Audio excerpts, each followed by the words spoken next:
What's up, YouTube? Welcome to LaToya and Lord. And we are here to talk about part 2. How did we meet? That's part 2. And I think it's interesting because it's further developing our channel, basically, so you can get more insight on who we are, and what we do. Now, we left off in the last segment at, what was it? I think of you when you came to Atlanta. Wait, we didn't go there yet. We didn't get there yet? No, I had said that then it was my idea that we need to meet. Right. And we left it there. Okay. Would you like to elaborate on that point? So,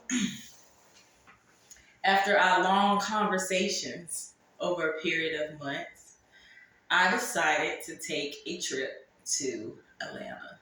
Let me tell you something. Before you even consider moving to Atlanta, I'll tell you this. If you do live in Atlanta, please do not take any offense.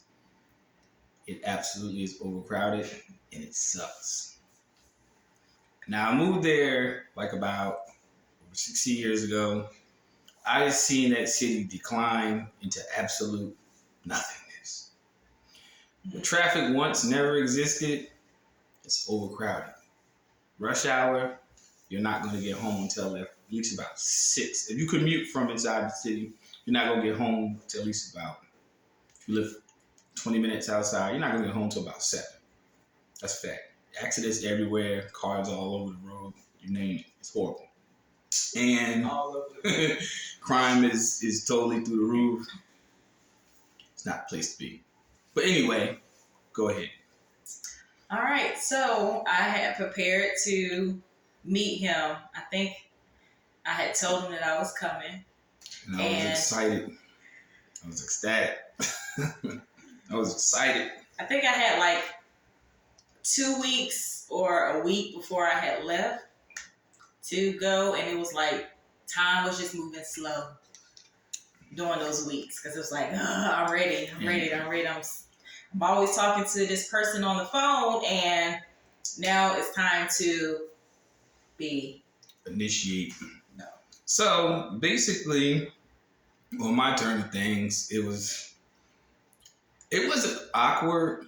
Like, I know when people meet new people, it's kind of awkward for them. But in this instance, it wasn't. It was more like I was more anticipatory. Like, I was like,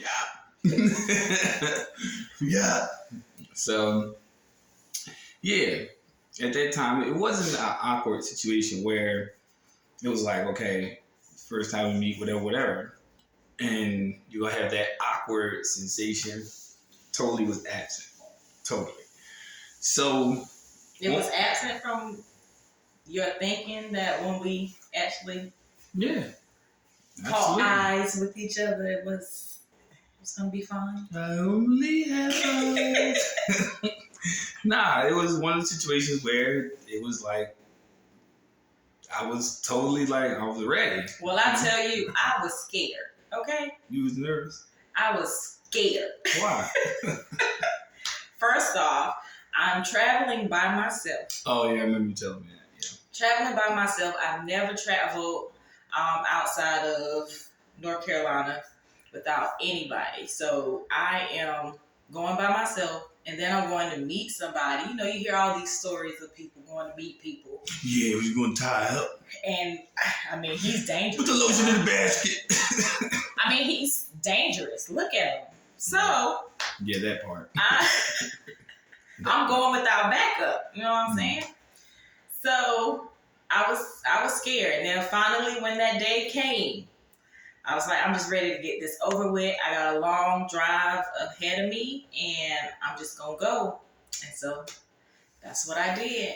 Yeah, it was just like countdown. I mean, I felt different, because I don't relatively meet new people. Because, I mean, before I even met her, I already explained to you that situation I was in before. I really wasn't even looking forward to it because that situation fatigued me so much to the point where had I believed in the negativity of it, I probably wouldn't even met her, to be honest with you. But I believed in the highest sense of myself. I was like, you know what? I'm not going to deprive myself of having a fulfilling relationship in my life when I know I just went through something that was damaging for me.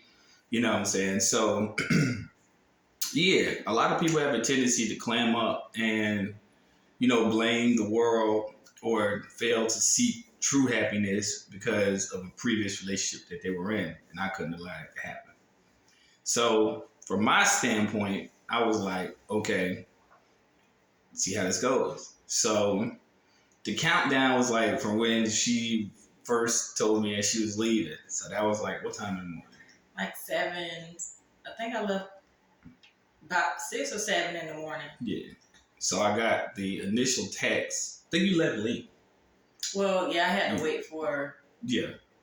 I was like, yeah, you left late. So I got the countdown. So for every hour, all the way down to the last 20 minutes, it was like, wow.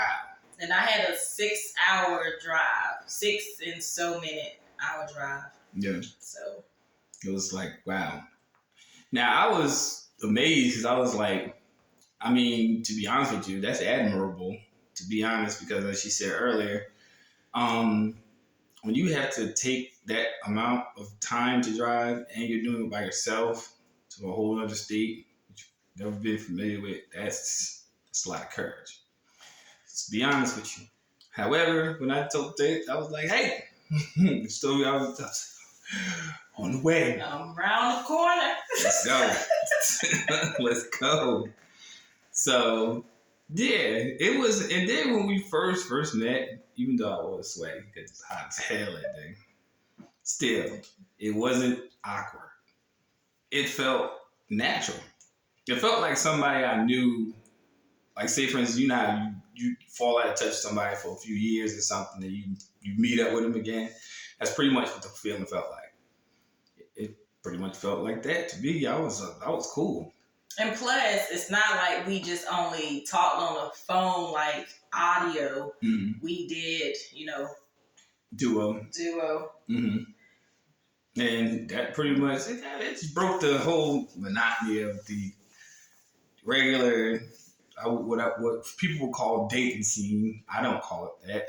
I call it, you just, you're basically building a rapport with somebody. That's what I call it. So, yeah, the awkwardness totally removed. Seen some things with some places, had some good food. Tell the truth. The land of food is better. Tell the truth now. I'm just going to keep my mouth shut. That's all I'm going to say. I'm just going to keep my mouth shut because it's better. It's better. Whatever. It's better, okay? It's better. But however, I don't want to go into too much detail because that is listed. But all in all, it was a very pleasant experience. Straight. And so being that when I went and when he popped around the corner and I came out.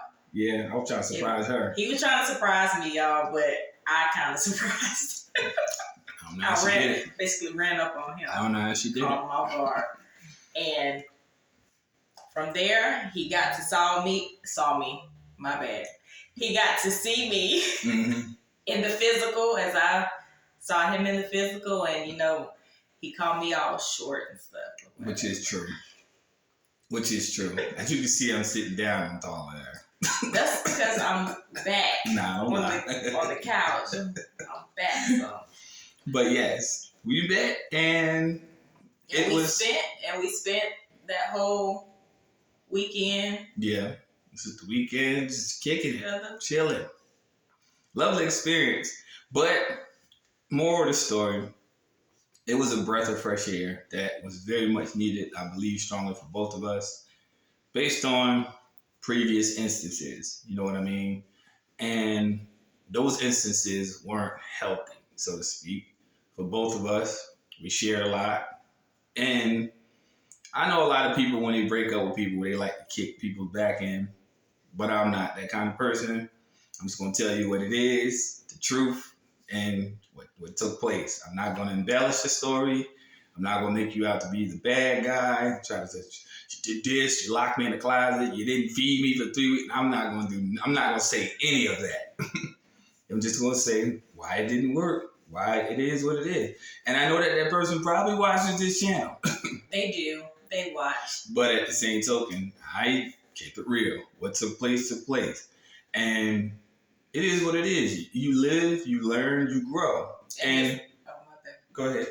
And just to know, just because you're with somebody and you've been with them for so long, does not mean that you have to stay with them. If you no longer have that, if you haven't had that compatibility from the beginning, but you just sticking with that person to try to see if, okay, maybe I can change them or make this work.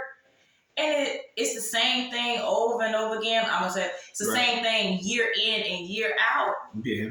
It's time to move on. And that's like my situation. It was time to move on because I was in a long situation. Mm-hmm. And, you just have to come to the realization, this is not for me. I know I deserve better. And so that's what I did. And I think a lot of people really in relationships most of the time, they don't want to address the issues of incompatibility. I mean, to be honest with you, you could have a relationship with somebody, or you could just have a physical, long-term relationship with somebody. And that's pretty much what it boils down to.